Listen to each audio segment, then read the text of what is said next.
GEPANcast, o podcast do servidor público. Olá, sejam muito bem-vindos a mais um episódio do GEPANcast, o podcast do servidor público. Meu nome é Gisele Moreno e estou aqui juntamente com a Daniele para conversar um pouco mais sobre um assunto muito em alta a cada dia que passa: saúde mental. Então, hoje nós vamos falar sobre as políticas públicas para proteger a vida. Nós sabemos que os municípios, assim como o Estado e a União, têm responsabilidades e têm obrigações de colocar em prática políticas que prezem pelo bem-estar mental, social da sua população. E é um assunto que cada dia toma mais corpo, ganha mais visibilidade, mais recursos, projetos, políticas e algo que nós temos que conversar. Não há motivos de vergonha, não tem por que nós nos escondermos quando precisamos de ajuda.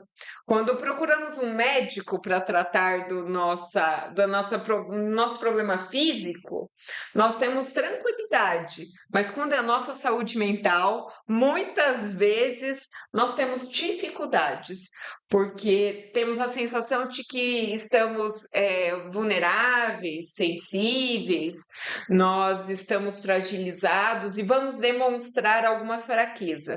Mas, na verdade, cada dia que passa, nós temos que cuidar também do nosso mental. Além do mais, nós, como operadores do direito, pessoas que têm conhecimento em relação à gestão pública, se você que está nos assistindo, servidor público, gestor, vocês têm que ter em mente que o Tribunal de Contas, a cada ano que passa, cobra e exige medidas efetivas de políticas públicas sociais para tratar também da saúde mental.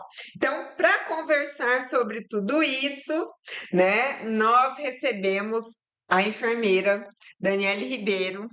Ela é doutoranda, já é mestre em enfermagem pela Unesp de Botucatu. Ela, na pesquisa, a tese que ela abordou foi comportamento suicida e implementação na atenção primária à saúde. Ela é especialista em saúde mental pela FAMEMA de Marília.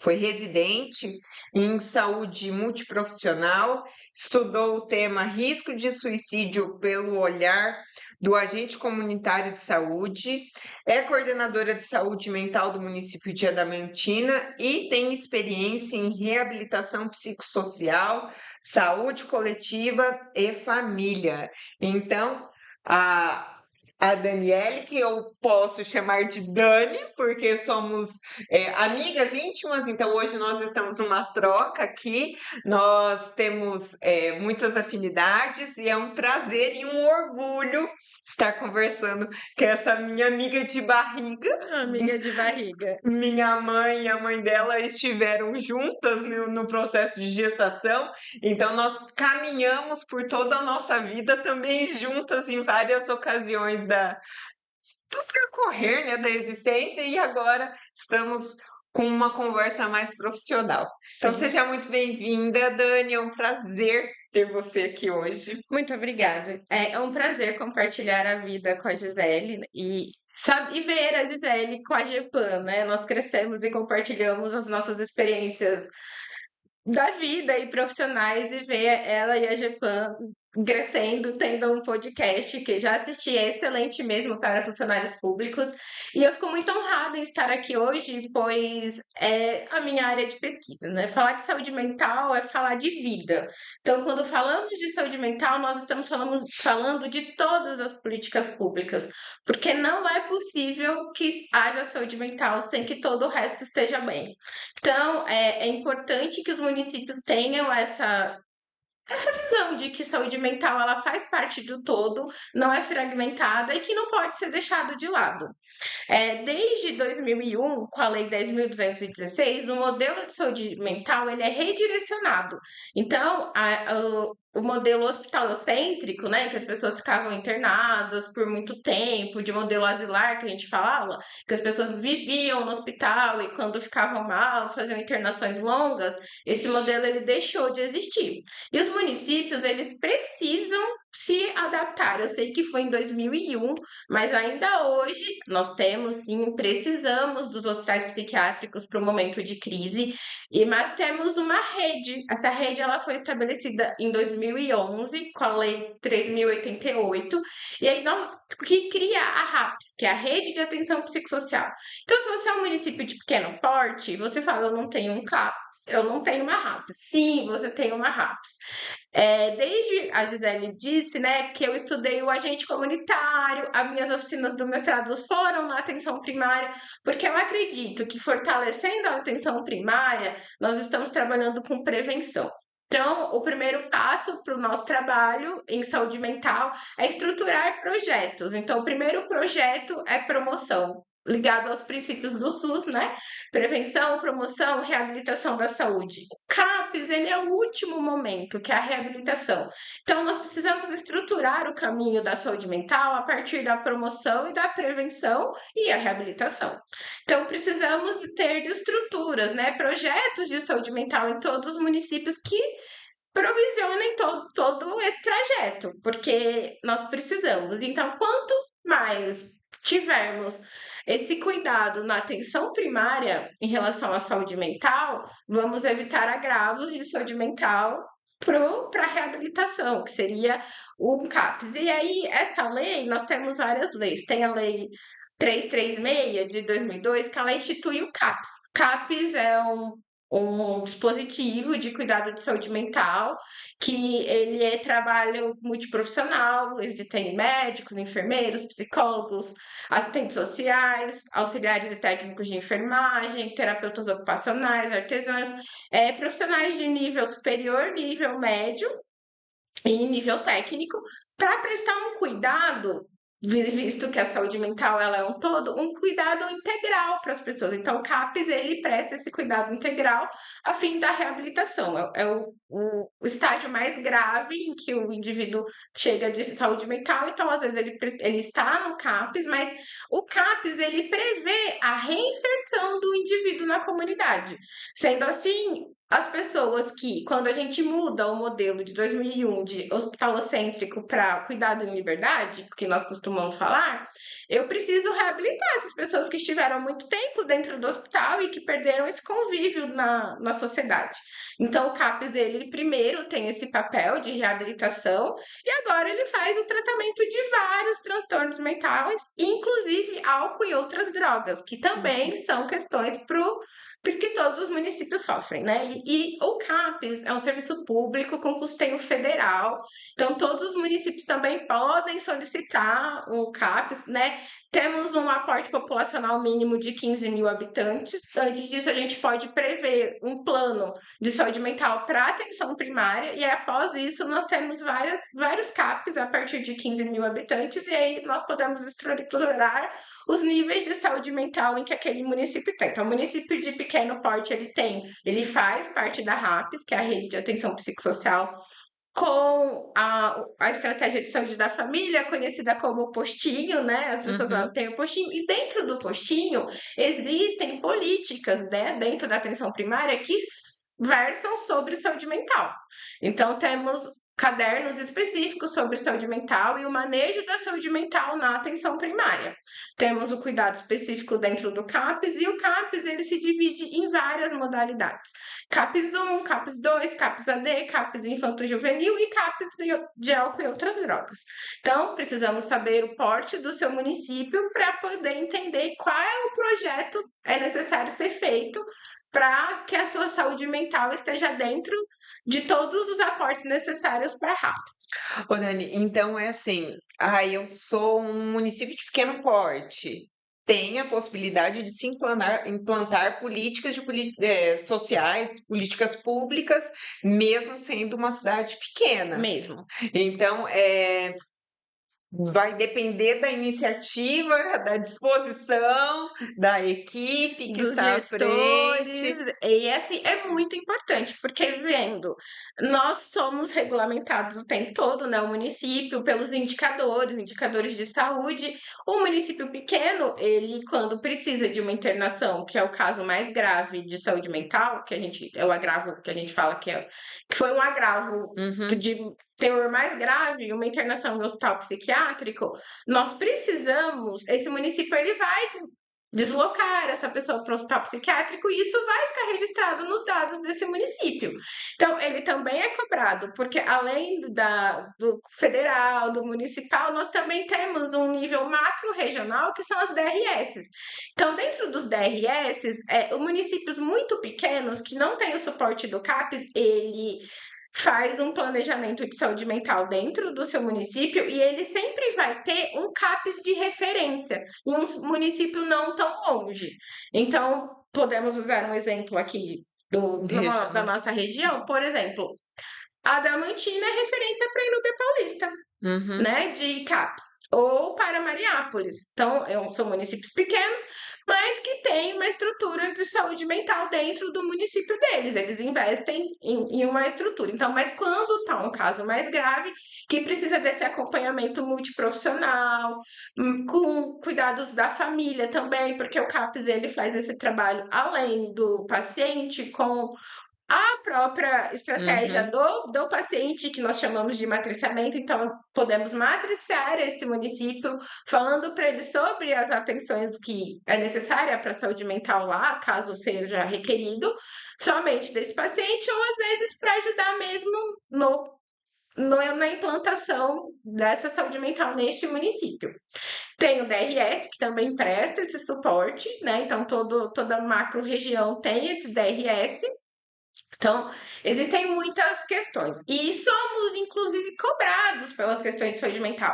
E aí, assim, por exemplo, nós temos na desinstitucionalização, com a Lei 10.216, existiam muitos moradores dentro do hospital. E Sim. aí estamos em processo de desinstitucionalização.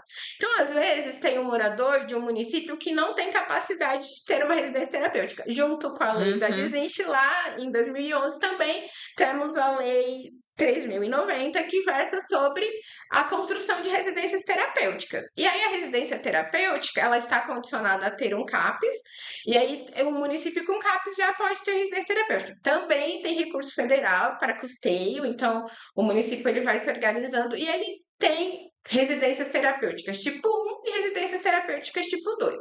Residência terapêutica tipo 1 são para pacientes que vão deixar de ser pacientes e vão virar moradores com habilidades, né, motoras mesmo e cognitivas, em que eles possam realizar as atividades de dentro da casa, porque aí Funcionais. sim eles são funcionais. Aí sim eles realizam as atividades da casa, eles lavam a roupa, né? Nós passamos todo um processo de ensinar mesmo, é um processo muito bonito, muito gratificante de ver uma pessoa saindo do hospital psiquiátrico e reabitando o ambiente, né? O espaço, indo Ser para a reinserido escola. na A sociedade. reinserção ela ocorre mesmo. Então, eu acredito que os municípios devam apostar nisso, porque é muito bom. E aí, nós temos essa tipo 1, que são 8 moradores e só temos cuidadores. E aí, o CAPES faz o suporte técnico para essa residência terapêutica. Residência terapêutica tipo 2, já temos pacientes mais comprometidos, inclusive fisicamente, principalmente fisicamente. E aí, nessa residência, nós temos, além dos cuidadores, técnicos ou auxiliares de enfermagem, porque precisa desse cuidado maior. E aí o CAPS também presta suporte. E aí essa residência tem até 10 moradores. Então, o município, então, ele pode ter, ele precisa ter uma atenção primária estruturada para ter saúde mental, trabalhando com promoção e prevenção, e alguns casos não graves, aí um município, né, já que tenha suporte para um CAPES para trabalhar a reabilitação de casos mais graves, ele inclusive pode ter uma residência terapêutica para ajudar a desinstitucionalização e também para acolher, às vezes, os moradores que estão Uhum. em outros hospitais. Como os hospitais estão fechando os leitos de moradores, ele pode acolher pacientes que vão virar moradores de outros municípios, como moradia solidária, né? A gente fala, o leito solidário, e pessoas do seu município. Então, a gente prevê, inclusive o Tribunal de Contas vê muito isso, de se tem isso, o Ministério Público, se tem moradores do seu município institucionalizados. Então, assim, é bom o município ver essa lista, o DRS sempre está disponibilizando para poder fazer, às vezes, poder implantar uma residência terapêutica com tempo, com planejamento, porque em alguns momentos pode ocorrer de que ela venha de ordens superiores e tenha que ser implantada De de emergência. emergência, por conta da quantidade de moradores ou por um fechamento de algum hospital que não tem mais Uhum. condição de estar funcionando. Então, é importante e imprevisível que possamos estar estruturados para isso. Uhum. Não precisamos esperar que venha uma decisão do Ministério Público, podemos fazer esse processo por vontade própria, com calma, né, com planejamento. Então, investir em saúde mental é investir em uma população mais saudável. Sim. Né? E as políticas de saúde mental, né, são da saúde, mas elas são intersetoriais. Não dá para trabalhar a saúde mental sem trabalhar o social, sem Uhum. trabalhar o esporte, sem trabalhar a saúde, educação, lazer. Então, um município que ele estiver bem estruturado em todos os setores, ele provavelmente terá menos agravos de saúde mental. No entanto, estamos vivendo numa sociedade que exige muito de nós, e como no Uhum. início a Gisele disse, demonstrar que não estamos bem mentalmente é um ato de autocuidado. E aí, às vezes, a gente pensa, nossa, eu vou aguentar um pouquinho mais, e aí eu chego em um estado grave. Então, vamos pensar que quando eu não estou bem, já procurar atenção primária, em que eu possa fazer um cuidado ali de prevenção, de conversar, de participar de grupos, porque a RAPS, o bonito da política de atenção de saúde mental é que ela é realizada em todos os setores da saúde, né? Então, desde a atenção primária, médio, né, médio com CAPES, e o terciário, que é a internação. Em municípios grandes existem. Aqui temos, né, a Santa Casa, que é referência para os municípios menores, então, no momento de crise, ele vai ser atendido no pronto-socorro, então temos atenção às urgências, então a RAPS ela é bem estruturada, né? E precisamos fazer parte da RAPS. Às vezes um município pequeno, ele acha que ele não faz parte da RAPS, mas ele faz sim parte da RAPS, porque a atenção primária está na RAPS. E aí, se conseguimos organizar a atenção primária, evitamos os agravos, que é a média complexidade e a alta complexidade.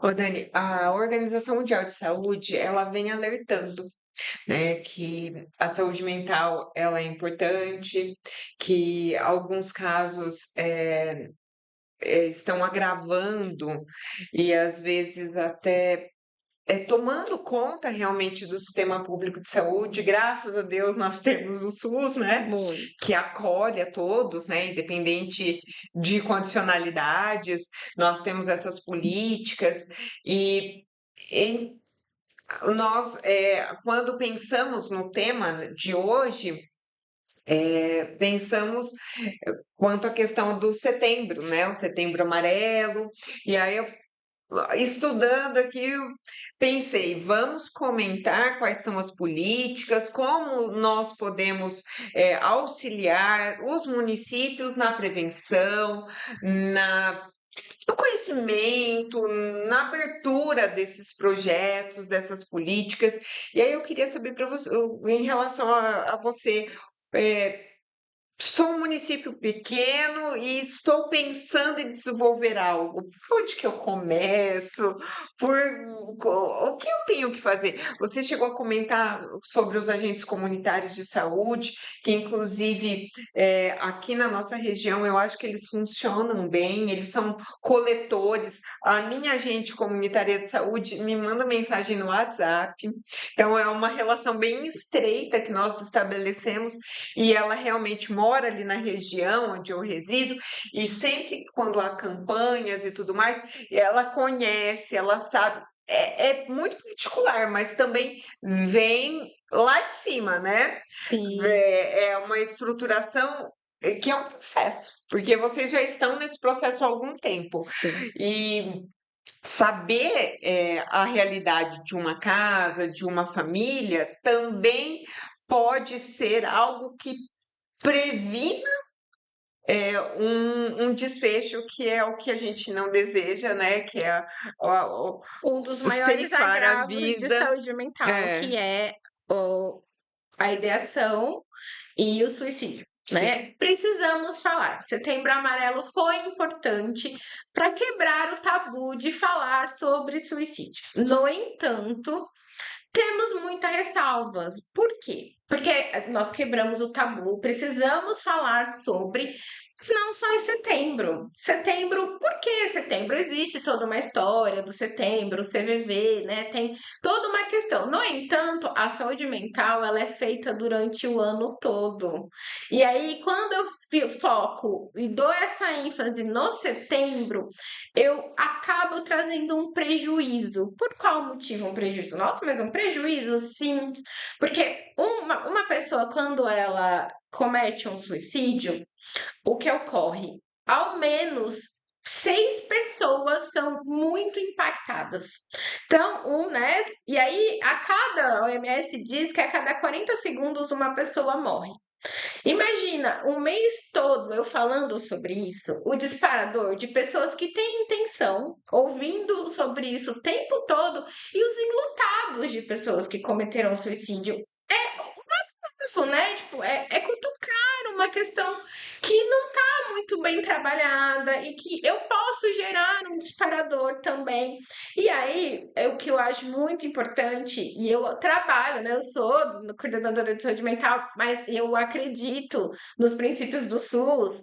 E aí, quando você diz do município pequeno, pode ver que eu sou da atenção especializada. No entanto, eu acredito que a diferença se faz ali com o agente comunitário. Tanto que na minha residência eu coloco o olhar, porque exatamente o agente comunitário ele é o olho, né? uhum. Porque a estratégia de saúde da família ela é extensa, eu não consigo ter essa visão ampliada. E o agente ele traz essa visão ampliada para mim. Então, quando a gente já me traz que está tendo algumas dificuldades dentro da casa, eu posso inserir, né? Eu falando sobre a minha perspectiva, eu acredito que municípios pequenos podem trabalhar com grupos, ser grupos de prevenção de suicídio, não. Nós vamos trabalhar com grupos de prevenção de saúde. Então, eu posso falar sobre quando eu estabeleço vínculos, eu estou protegendo a saúde mental. Então, quando eu faço um grupo para falar sobre alimentação, eu estou protegendo a saúde mental. Quando eu chamo as pessoas para o grupo de hipertensão e diabetes, eu estou protegendo. Por quê? Porque eu estou criando vínculo, eu estou criando laços. As pessoas elas se sentem acolhidas, confortáveis. Então, nesse espaço, elas vão falar sobre a vida delas. E nesse espaço eu consigo captar essas demandas, às vezes, de saúde mental, que eu já consigo ali com o médico da estratégia de saúde da família fazer um tratamento, às vezes eu não preciso, às vezes eu chamo essa pessoa para uma conversa particular, às vezes ela precisa de um encaminhamento. E aí a gente precisa pensar que a saúde mental ela depende de muitos fatores. Já faz uma triagem ali, né, Dani? O grupo é uma forma muito potente de eu Uhum. conseguir captar diversas questões sociais, Às de vezes, às saúde, vezes a pessoa nem de exterioriza, mas educação, mas nós conseguimos comportamentos, perceber, né? né? E aí, né, uma das coisas que ocorre muito quando existe um agravo de saúde mental é a mudança de comportamento. Então, quando Uhum. a pessoa ela tá frágil, né, quando tá tendo um agravo de saúde mental, o comportamento costuma mudar, né? A pessoa pode ser, são muitos agravos, mas a gente fala, por exemplo, da depressão, né? A pessoa ela diminui as atividades, Sim. ela para de frequentar lugares. Então, esse movimento que o agente comunitário é capaz de ver. Uhum. Por isso que eu falo do olhar. Eu acredito mesmo na potência do agente comunitário de saúde. Inclusive, né, o SUS agora está fornecendo curso para eles. Então, assim, eles não tinham curso, eles faziam o concurso e agora está tendo curso. Porque é essa visão mesmo ampla de De estar dentro da capacitar. casa da Uhum. pessoa, né? De estar ali convivendo, sabendo das coisas. E o agente comunitário que traz para nós muitas vezes o que está Uhum. É ele que traz, na verdade, né? Assim, às vezes pegamos algumas nuances dentro dos grupos e tudo mais, mas a gente que tá ali no corpo a corpo, eu falo, corpo a corpo é com a gente, comunitário de saúde, nós fazemos o corpo a corpo, mas em datas mais específicas, em campanhas, né? Mas nós estamos, ou em visitas domiciliares, mas em casos mais graves. O agente, ele tá em todos os lugares, Uhum. desde o mais grave ao menos grave. Então, é extraordinário. Então, o município pequeno, ele tem, todo município tem o agente, então vamos investir no trabalho do agente e aí fazer os grupos. Aí dentro dos grupos a gente consegue entender. Eu posso fazer dentro da estratégia um serviço de saúde, né, mental, ter um psicólogo, posso às vezes ter um médico que faz um atendimento em saúde mental, eu posso ter dentro da minha atenção primária os grupos, e esse grupo de acolhimento ele já me ajudar bastante. E aí, dentro da política de atenção primária, nós também temos as EMUT, que tem uma diversidade de profissionais. Então, pode ter o psicólogo, pode ter o assistente social, pode ter o fisioterapeuta. E aí, eu vendo a demanda do meu município, é muito importante eu saber os indicadores do meu município, o que eu preciso mais, o que eu preciso menos, para eu solicitar todo o município, né? As menores podem ter uma EMUT. Então, eu qualificar aquela EMUT para eu prestar o cuidado que a minha população precisa. Então, eu posso fazer já esse cuidado através de qualificar o MEMUT para as questões de saúde mental, a atenção da estratégia de saúde da família também.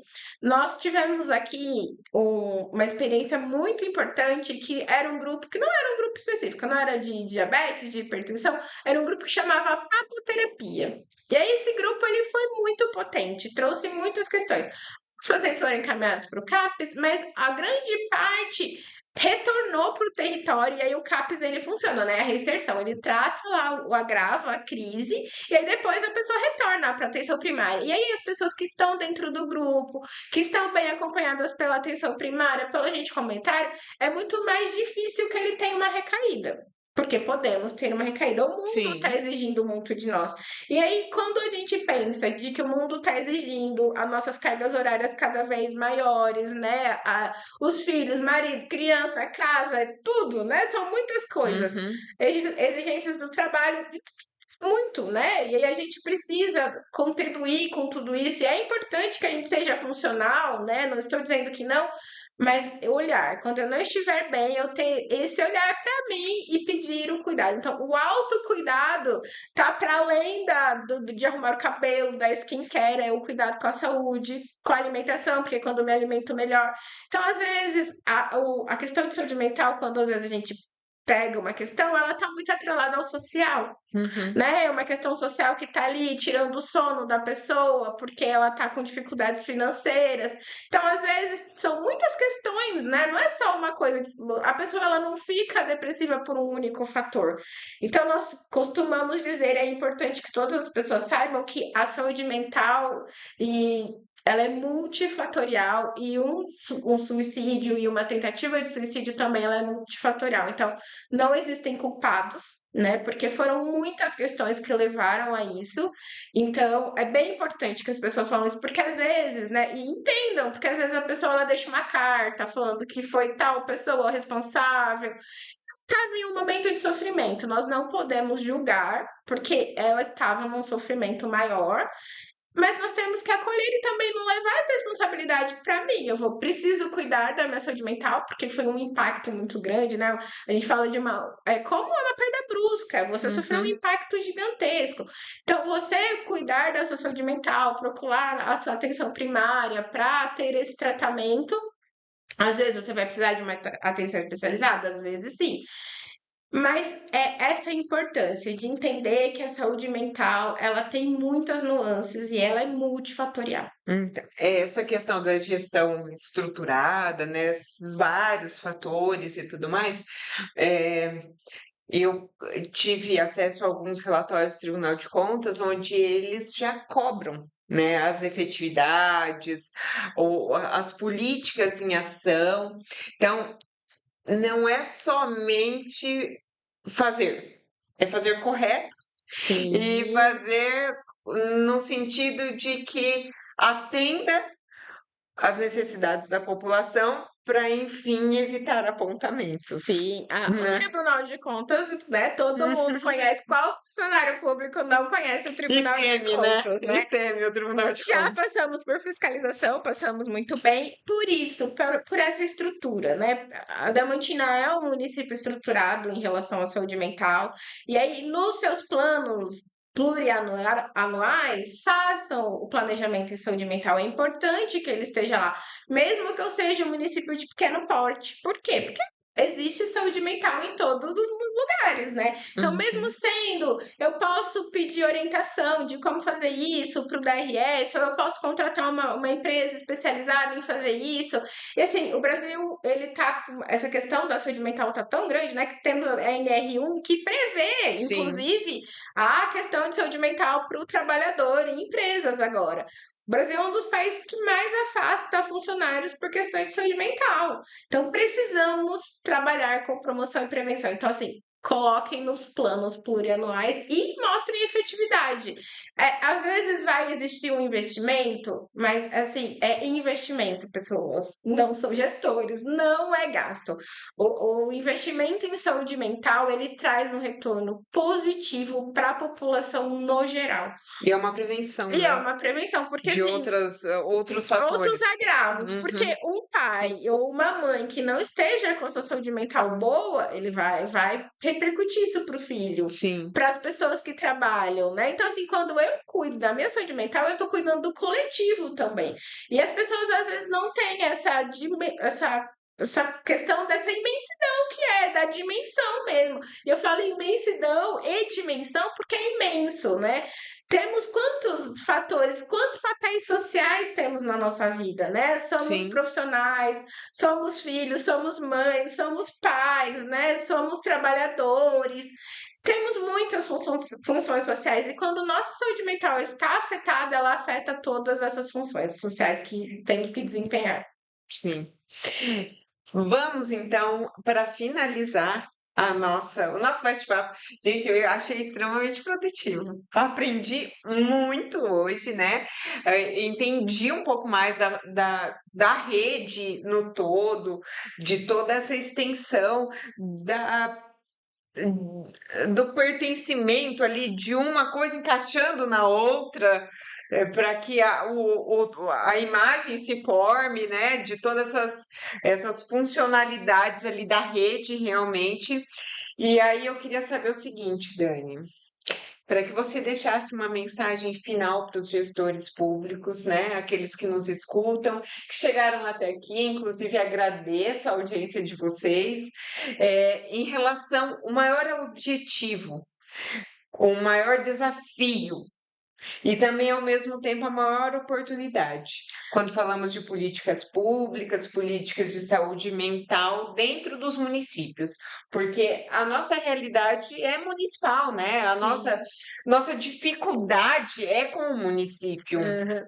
Então, o que você, como coordenadora, como estudante, pesquisadora, agora doutoranda em saúde mental, o que você, se pudesse, ou no caso pode, né, orientar o gestor, o que você falaria para eles? Eu acredito que a primeira grande questão da saúde mental é o estigma e o preconceito, né? O Sim, estigma e o preconceito são a questão principal.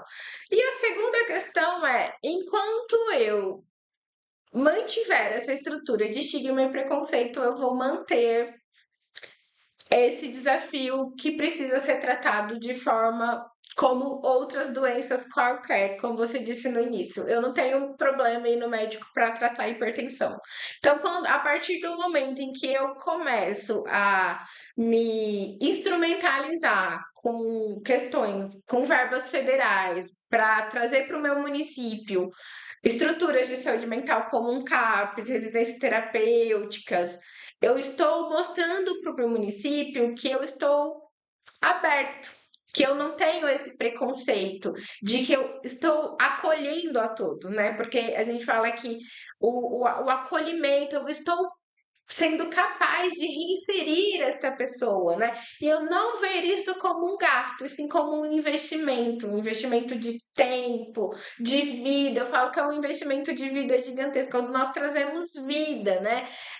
E nós passamos, né? Inclusive, como município pequeno, sabemos das dificuldades e dos preconceitos, mas atualmente os moradores das residências, eles recebem bolo da vizinhança, eles fazem parte da comunidade, eles trocam, vai quintal junto, à frente, enfim. Então, trazer essa possibilidade de reinserção para as pessoas. Ainda existem muitas pessoas dentro dos hospitais psiquiátricos que precisam sair.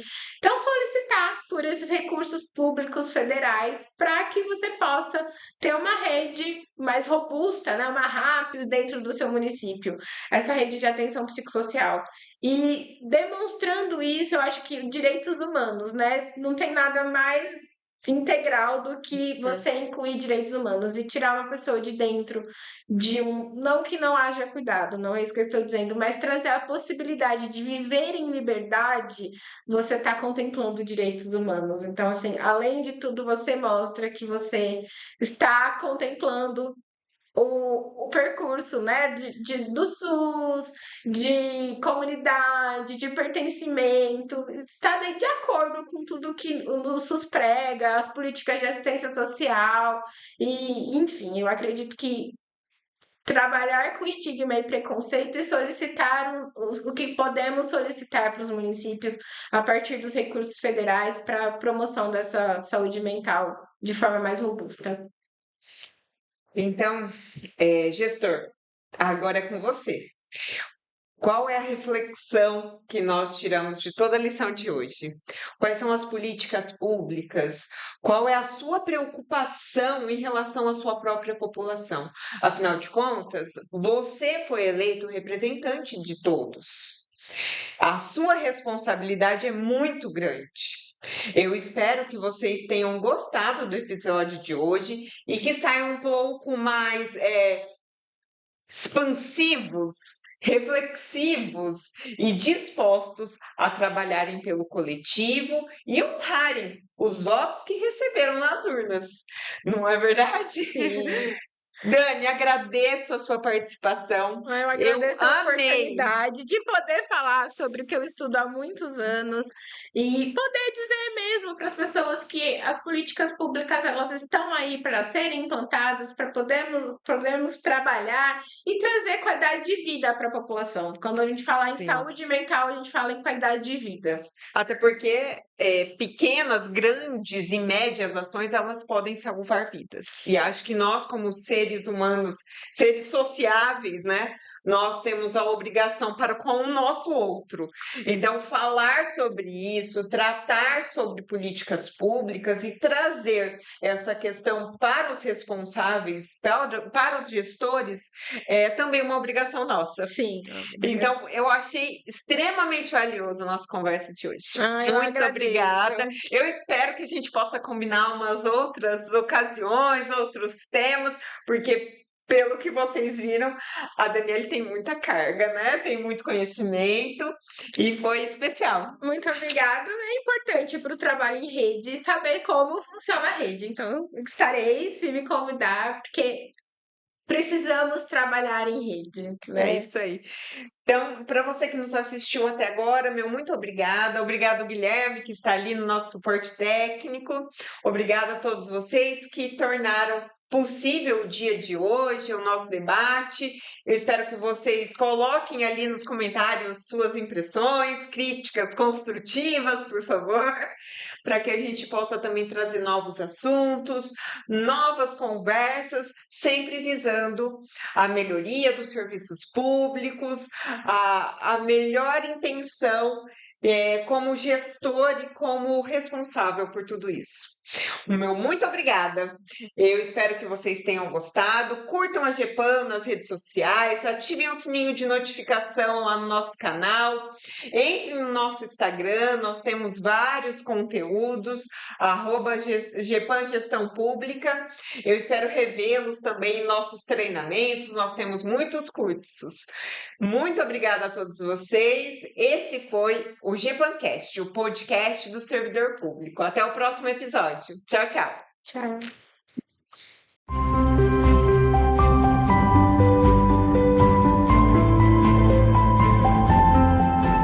Pancast, o podcast do servidor público.